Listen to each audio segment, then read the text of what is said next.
Au sommaire encore, Think Tank, un incubateur d'idées innovatrices. Cette méthodologie vise à contribuer au développement du continent. Les journées de partage d'expériences se tiennent à Conakry dans ce sens. Et puis, commémoration de la résurrection de Jésus-Christ. À Conakry, les tout-petits ont célébré la fête de Pâques autour de leur évêque de la paroisse Sainte-Thérèse de l'Enfant Jésus à Anta. Mesdames et messieurs, bonsoir. Merci de l'attention et bienvenue dans cette édition. Vous le savez certainement, Monsieur le Président de la République, chef de l'État, professeur Alpha Condé, a reçu ce lundi 2 avril 2018 et l'âge Cellou Dalein Diallo, chef de file de l'opposition, après un entretien franc et fructueux relatif à la situation intérieure en général, aux revendications de l'opposition en particulier. Plusieurs décisions ont été prises. Mohamed Amin Souma sera dans ce journal dans un instant. Et puis ce communiqué du bureau de presse de la présidence de la République, Conakry, 2 avril 2018, dans le cadre des consultations avec les forces vives de la nation, le président de la République, chef de l'État, professeur Alpha Condé, a entamé une série de rencontres avec la classe politique nationale. À cet effet, après le chef de file de l'opposition, Monsieur le Président de la République rencontrera le mardi 3 avril la mouvance présidentielle à partir de 16h au palais Séroutouré afin d'évoquer les questions sur la situation nationale. Fidèle à ses principes d'apaisement et de paix, Monsieur le Président de la République reste persuadé que seul le dialogue et la concertation permettront de trouver des solutions aux problèmes de l'heure et amener les Guinéens à se comprendre. Le bureau de presse, le directeur du bureau de presse, Monsieur Moussa Sissi. Et puis message de félicitations du président guinéen à son Excellence Monsieur Abdel Fattah al-Sisi, président de la République arabe d'Égypte. Monsieur le Président, je voudrais ici vous féliciter suite à votre réélection à la magistrature suprême de la République arabe d'Égypte. Recevez également les vives félicitations du peuple guinéen au peuple égyptien qui a fait de cette consultation une élection paisible, juste et crédible. Je saisis cette heureuse opportunité pour relever avec satisfaction la pérennité des liens traditionnels d'amitié et de solidarité qui ont toujours existé entre nos deux pays frères et vous réitérer mon attachement à la poursuite et à l'approfondissement des relations de coopération bilatérale. Je suis persuadé que les relations entre la Guinée et l'Égypte iront en se renforçant sous votre magistère. Je souhaite plein succès dans cet autre challenge. Conakry, le 2 avril 2018, signé professeur Alpha Condé, chef de l'État, président de la République. Et puis, décès de Madame Winnie Madikizela Mandela, les condoléances du président Alpha Condé à son Excellence Cyril Ramaphosa, président de la République sud-africaine.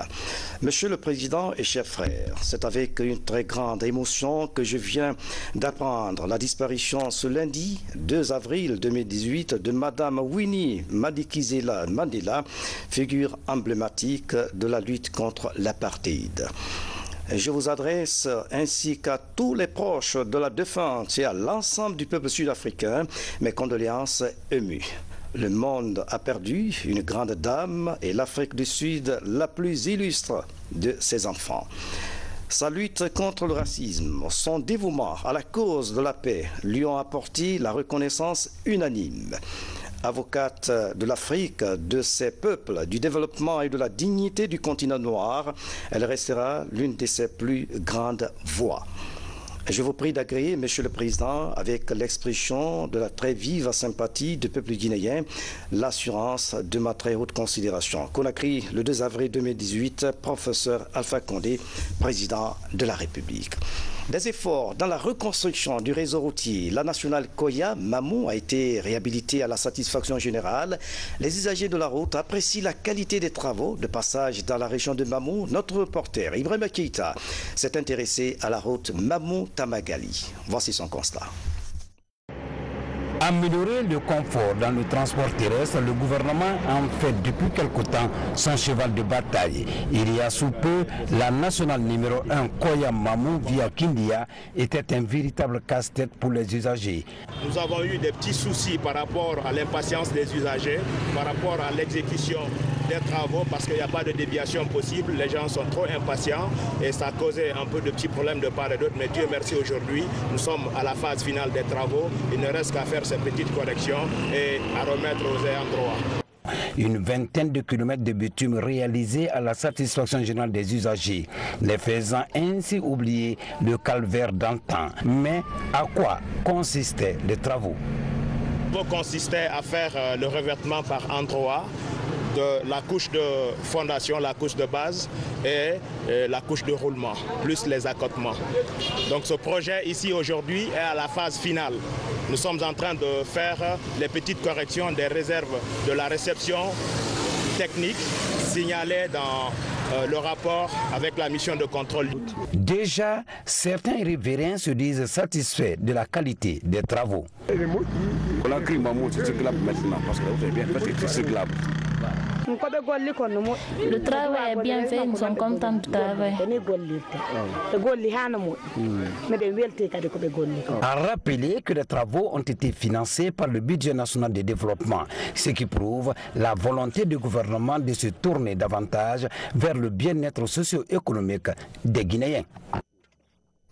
Je vous le disais en titre, les travaux d'extension et de modernisation de l'Institut Géomine de Bokeh se poursuivent. À ce jour, la connexion Internet à haut débit, la desserte en électricité et l'adduction en eau potable sont déjà réalisées par la nouvelle équipe dirigeante de l'Institut. Reportage Mamadou Saliou Diallo, Ablé Diallo, reportage. L'Institut supérieur des mines et géologie de Bokeh amorce un nouvel élan de changement qualitatif des conditions de vie et de formation des apprenants. Désormais, la connexion Internet, la desserte électrique 24 heures sur 24 et l'adduction d'eau potable sont assurées.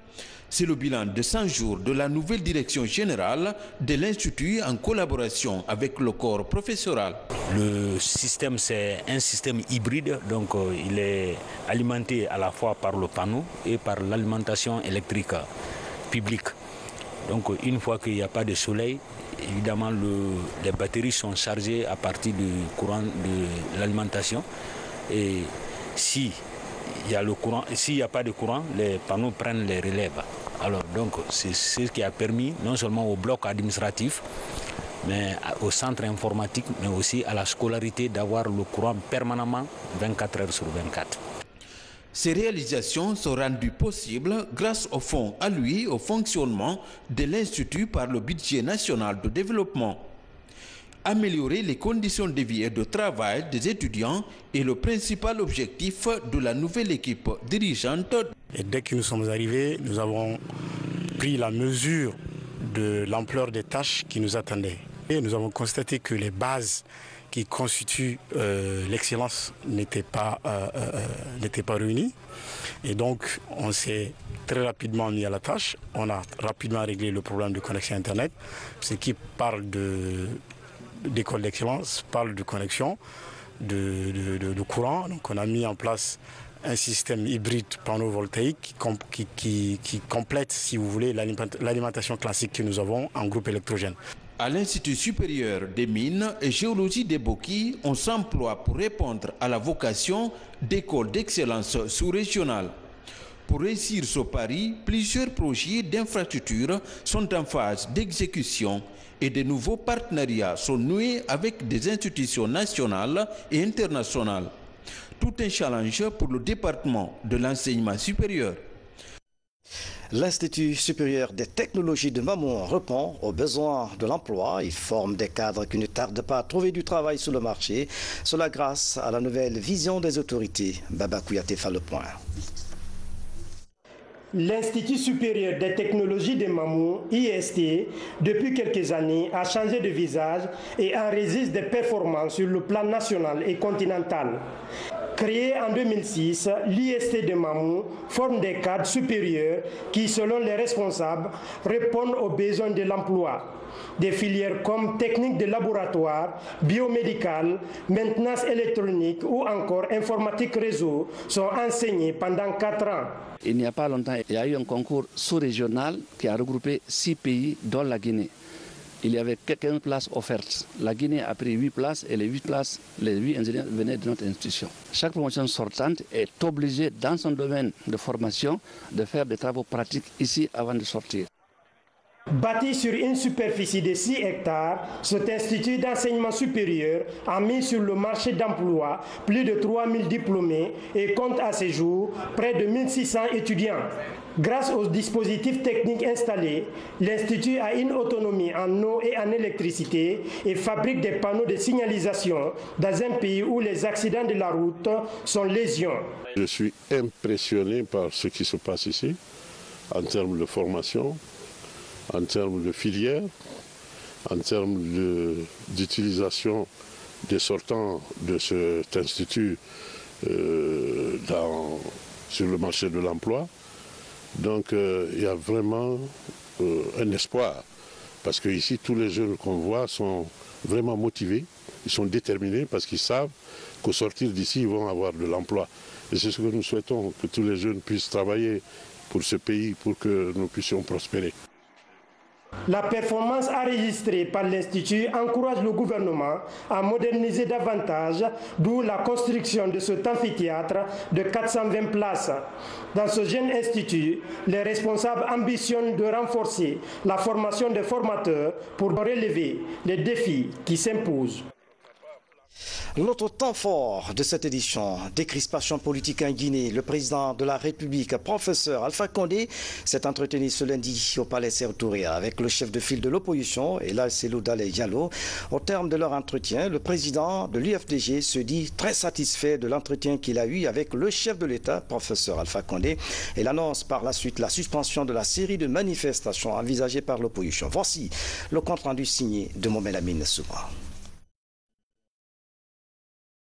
De cette rencontre, les Guinéens attendent que cesse le climat social délétère qui provoque à Conakry en particulier, dans tout le pays en général. Ce n'est pas une première, disons-le. Le président de la République, chef de l'État, professeur Alpha Condé, et le chef de file de l'opposition, Cellou Dalein Diallo, se sont plusieurs fois rencontrés pour parler paix et l'unité nationale. Mais la rencontre de ce lundi de Pâques 2 avril 2018, jour férié, a ceci de particulier que le climat social et politique très tendu exige le dialogue politique. Et le communiqué, lu par le porte-parole de la présidente de la République, Kiridi Bangoura, en fait foi. Monsieur le Président de la République, chef de l'État, professeur Alpha Condé, a reçu ce lundi 2 avril 2018 Elhadji Cellou Dalein Diallo, chef de file de l'opposition. Après un entretien franc et fructueux relatif à la situation intérieure en général, aux revendications de l'opposition en particulier, il a été convenu ce qui suit. De privilégier le dialogue et la concertation pour régler toutes les divergences dans la vie politique en général, dans le processus électoral en particulier. De demander au comité de suivi de l'accord politique de trouver une solution aux différends électoraux qui portent sur 6 communes urbaines et 6 communes rurales sur les 342 que compte le pays. Monsieur le Président de la République demande au comité de suivi de mettre en œuvre avec diligence l'accord politique d'octobre 2016, notamment l'adoption de la nouvelle loi sur la CENI à la prochaine session des lois de l'Assemblée nationale, l'audit et l'assainissement du fichier électoral avant les prochaines élections législatives. De tout mettre en œuvre pour identifier les différents responsables de toutes les violences qui ont entraîné mort d'hommes et causé d'importants dégâts matériels, qui qu'ils soient, afin de les traduire devant les cours et tribunaux du pays. D'apporter une assistance aux victimes et à leurs familles, nonobstant les indemnisations légales. De promouvoir le dialogue et la paix sociale, l'unité nationale, les valeurs et principes démocratiques et républicains, en lançant des appels au calme et à la retenue. Il déplore l'escalade dans les propos et les comportements inconséquents de personnalités publiques et de citoyens appelant à la haine et à la division des différentes communautés du pays. Ils appellent la justice à appliquer la loi dans toute sa rigueur en la matière. Monsieur le Président de la République, chef de l'État, professeur Alpha Condé et l'Haj Cellou Dalein Diallo, chef de file de l'opposition, déplorent toutes les victimes civiles et militaires des violences politiques et de nombreux et importants dégâts matériels et expriment leur compassion et leur solidarité à toutes les familles ayant perdu des proches, des êtres chers. Je voudrais donc vous remercier et je voulais juste faire un commentaire. Le contact entre le président de la République et les partis politiques se poursuivra demain avec les partis de la majorité. Je vous remercie. En réponse aux questions de la presse, Cellou Dalein Diallo a dit qu'il est très satisfait de ses entretiens avec le président de la République et qu'ensemble, ils ont décidé de privilégier le dialogue. D'où la suspension des manifestations politiques de l'opposition programmées pour cette semaine. Je crois que le ministre d'État, ministre secrétaire général à la présidence, a fait lecture du communiqué qui a sanctionné mes entretiens avec M. le Président de la République. Peut-être, s'il y a des questions, je peux me prêter à vos questions, 2 ou 3 questions, 4 au maximum. Monsieur le chef de file, est-ce que vous sortez satisfait de cette rencontre?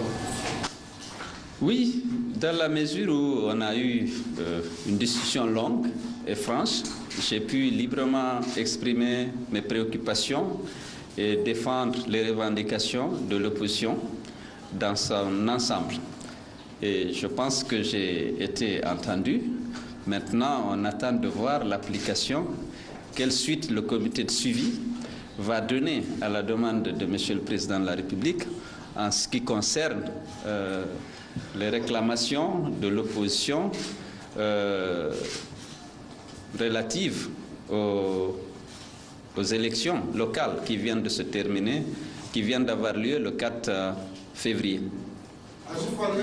Merci. Oui,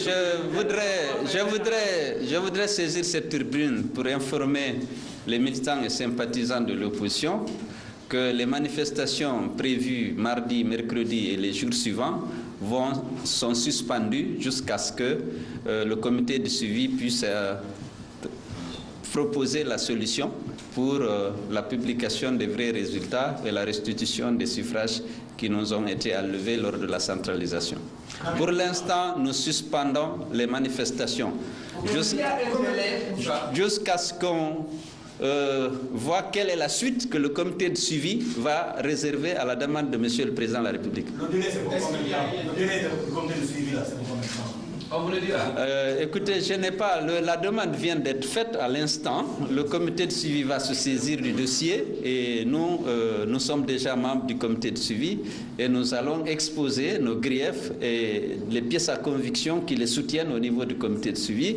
On va attendre qu'ils nous proposent des solutions. Merci.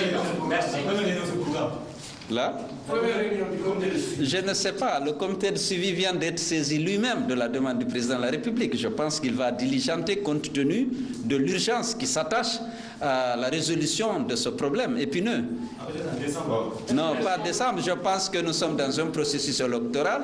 Il va falloir régler ce problème, publier les résultats nominaux des élections locales et mettre en place aussi les conseils communaux et les conseils de quartier. Mais ça suppose auparavant que cette question est réglée. Donc il y a urgence et le président de la République a dit avec diligence. Et je pense que le président du comité de suivi prendra toutes les dispositions pour que ce comité se réunisse le plus tôt possible et essaye de plancher sur cette question urgente.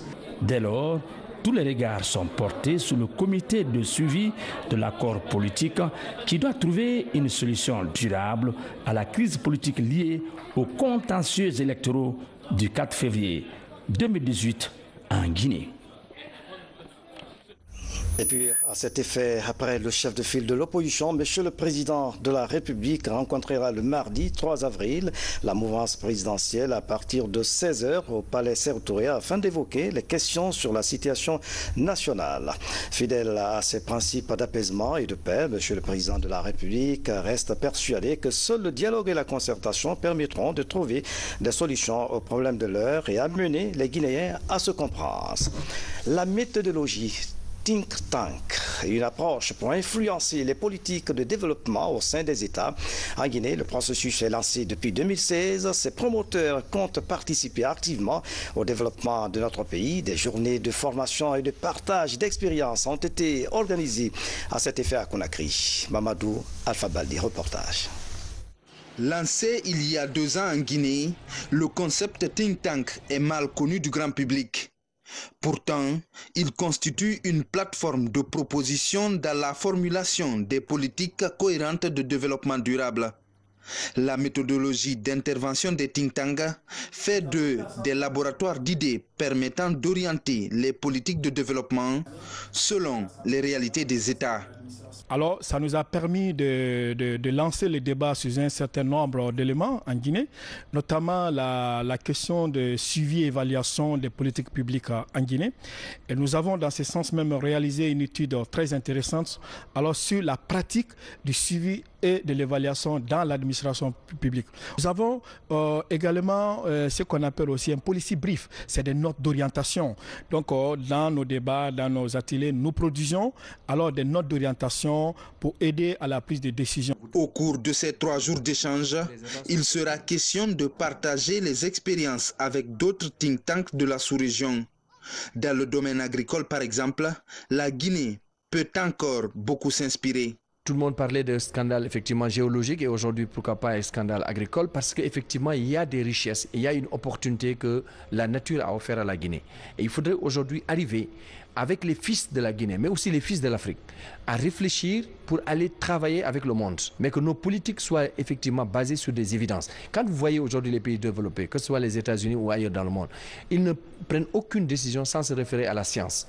Or, nous, parfois en Afrique, nous avons nos recherches qui sont dans une situation vraiment de déliquescence. Comment faire aujourd'hui pour remobiliser les chercheurs? Parce que quand même, on a besoin de la science pour éclairer les décisions politiques. Avec la prise en compte des recommandations de l'initiative pour la perspective économique et le développement durable IPED, la Guinée pourrait accélérer davantage son évolution économique et sociale à travers la mise en œuvre des stratégies adaptées à nos besoins nationaux.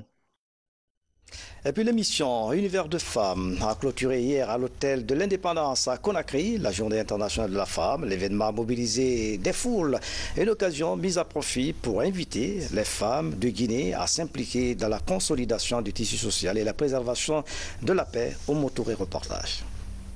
C'est désormais devenu une tradition pour l'émission Univers de femmes de la RTG d'accompagner les femmes dans la célébration de la Journée internationale des femmes.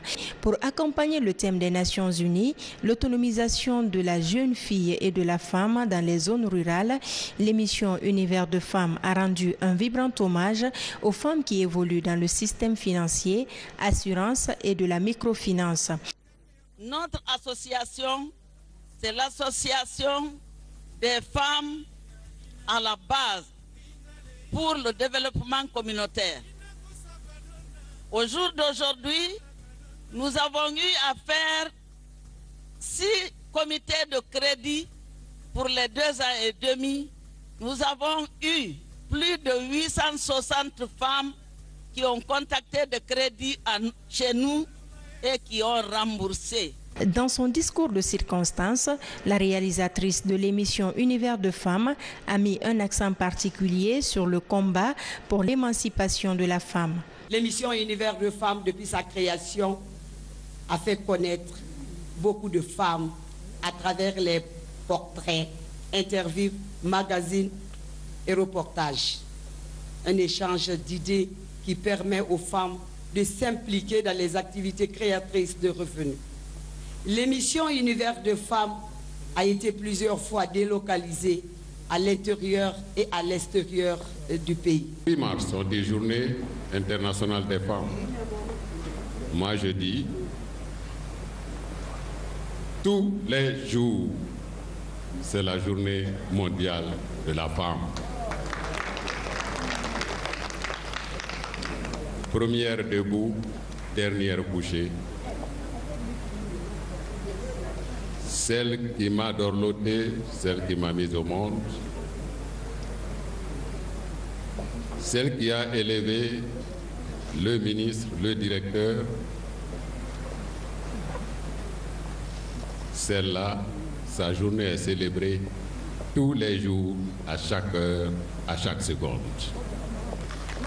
Au nom de Monsieur le Directeur général de la radiodiffusion-télévision guinéenne, Monsieur Sekouba Savané, ici présent, nous disons merci à vous, merci à votre soutien, merci à votre accompagnement à Haya Ramatoulaye Touré depuis 10 ans.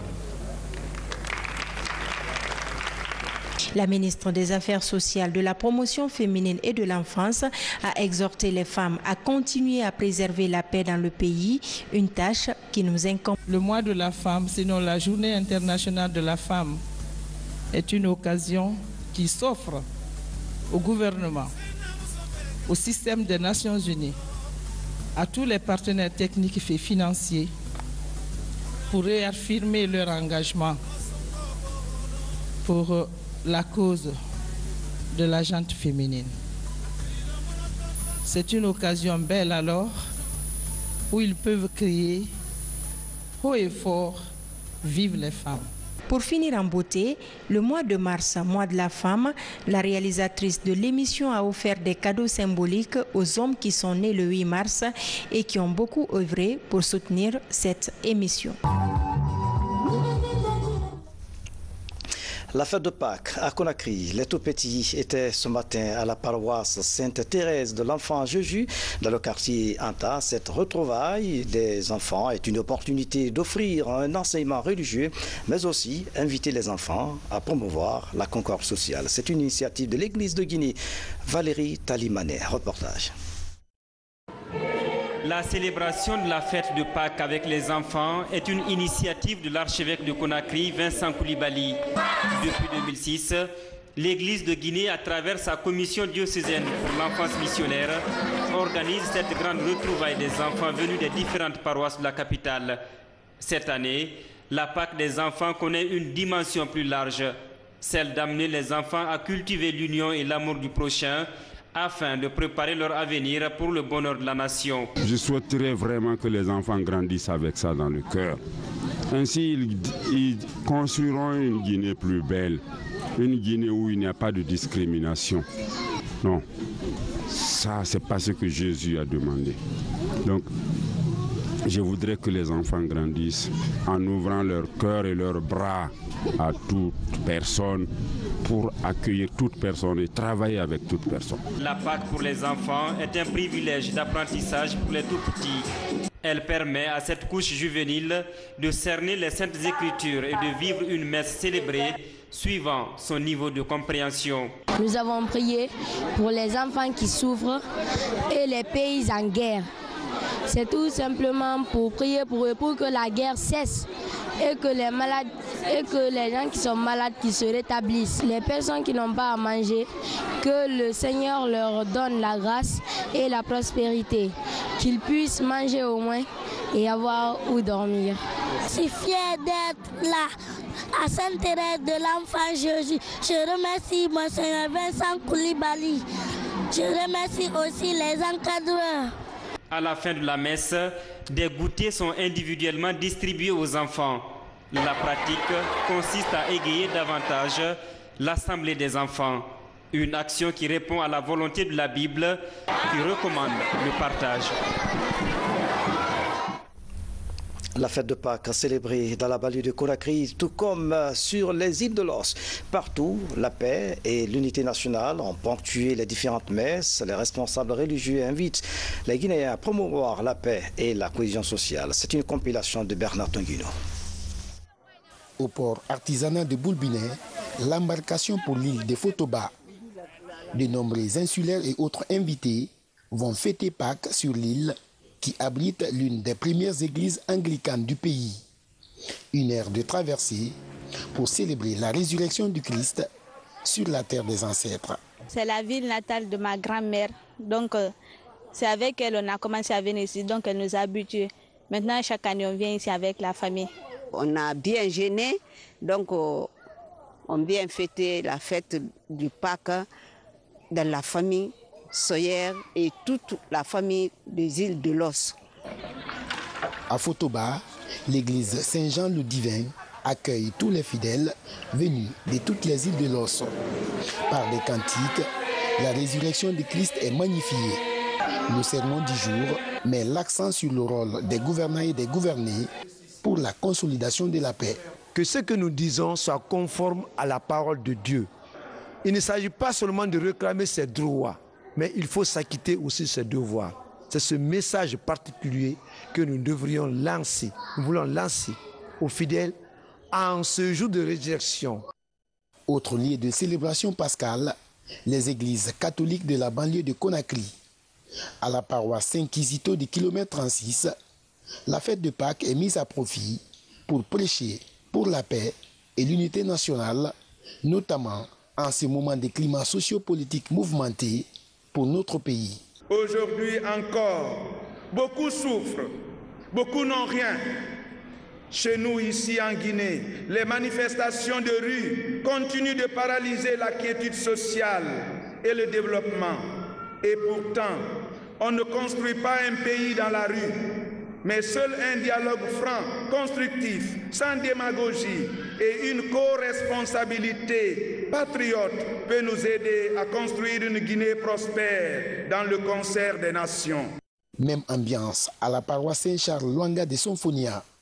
Au centre des intentions de prière, la préservation de la paix et l'unité nationale. La résurrection de Jésus-Christ constitue un véritable moment de réjouissance pour les fidèles. Alors, cette fête représente pour nous la résurrection du Seigneur, notre résurrection nous-mêmes.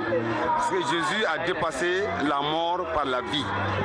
Alors, pendant 40 jours, nous avons souffert au désert par la prière, par le partage, par l'aumône. Alors aujourd'hui, nous sommes dans la fête aujourd'hui, donc c'est la fête de la résurrection du Seigneur. Comme à l'accoutumée, la fête de Pâques est marquée par des célébrations de baptême et de mariage dans toutes les églises. Des cérémonies qui font grandir de jour en jour le nombre de fidèles chrétiens du pays. Et puis sport, vers l'organisation du tournoi de la CEDEAO des Jeux de dames en Guinée. La compétition est prévue au mois de juin prochain à Conakry. L'équipe nationale de Guinée se prépare activement. Une séance de remise à niveau est organisée chaque semaine par la Fédération guinéenne des Jeux de dames. Le reportage de Kabafoli. Les Jeux de dames et d'échecs, la discipline se réorganise en Guinée et les pratiquants veulent aller à la conquête des résultats. Pour y parvenir, les participations aux différentes compétitions sont nécessaires. Si dans le passé, le damier guinéen était relégué au second plan, aujourd'hui, force est de reconnaître que le damier guinéen se porte bien comme du charme. Et cela n'est pas un fait fortuit, mais c'est plutôt le résultat, le fruit d'énormes sacrifices consentis par le comité exécutif de la Fédération guinéenne des Jeux de dames, dont j'assure bien entendu la présidence, et surtout aussi l'apport inestimable de notre département de tutelle. Chaque semaine donc, les meilleurs du damier guinéen s'affrontent en individuel et par équipe pour une remise à niveau. L'exercice s'inscrit dans le cadre des préparatifs du tournoi CEDEAO prévu dans la semaine à venir en Guinée. Le jeu de dames, c'est un jeu d'esprit qu'il faut travailler à chaque fois. C'est pourquoi ce tournoi a lieu. Et nous, les responsables, nous sommes convaincus que la Guinée sera très, très bien placée. L'équipe nationale des Jeux de dames, composée des maîtres et grands maîtres internationaux, entend relever le défi pour gagner le pari de l'organisation. Nous avons ici le grand maître international Charles Akoué, qui a été un championnat individuel. Il a joué contre 4 champions du monde. Il a contré les 4 champions du monde. Nous avons un autre ici, maître international Moussa Kamara, qui a joué contre les gens qui ont été 10 fois champions du monde. Alex Tichov, il a été 10 fois champion du monde. Il a joué contre Moussa le Guinéen, inconnus. Ils ont fait remise. Tout ça, ce n'est pas Moussa Camara qu'il faut voir, mais c'est la fédération qui a mis tous les moyens à la disposition de Moussa. Et avec l'allure qui se passe, je crois que le futur champion d'Afrique, il est guinéen. Le tournoi CEDEAO des Jeux de dames est une compétition sous-régionale organisée par la KJD, entendez Confédération africaine des Jeux de dames. Le rendez-vous de Conakry s'annonce comme un défi pour l'équipe dirigeante de la fédération dans la perspective de la conquête d'autres titres internationaux qui manquent à la Guinée. Douleur et consternation, Elhadj Favouli Souma a tiré sa révérence. Locuteur en langue nationale, Elhadj Favouli Souma est décédé ce matin à l'hôpital d'Iasdine des suites de maladie. Sobre et discret, ce grand chroniqueur en langue nationale Soussou était jusque-là le responsable chargé des avis et communiqués à la RTG Coloma. Nous vous invitons à suivre un extrait du défunt lors de la célébration de l'an 40 de la télévision nationale. Regardez. No man kan graba de na télévision ga fe ku télévision no ma bada bara kan ya gorne mu bara gbegbe raba agbegbe man na bada gelo ba mai bunara ma tanko ibalori tanko si maya ne be senti ane be ino man kan na bada ga wali be enara ba mane donc na ku mu bara gbegbe raba allo na bara ka gbegbe man na bada gelo radio wali télé wali amu yomma ga lonni nango masa ga de fe gbegbe ma naga no mane de no ma yare ma sore de ka na re ina dia kobri ma e bogi ko fam mane ken ga kobri nam bindi be fe singera e mo bogi mo na fam ma e ga dia kobri nam ma e ga lonni ko masa e ga bogi ga wali ra banga ni gera nana no ma gaide ken ga se yo za kobri ve no mo gaima. Voilà, Elhadj Favouli Souma a été donc inhumé ce lundi dans son village natal à Kénendé, dans la préfecture de Dubreka. Nous y reviendrons. C'est la fin de cette édition à tous. Merci de nous avoir suivis. À demain.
Mm-hmm.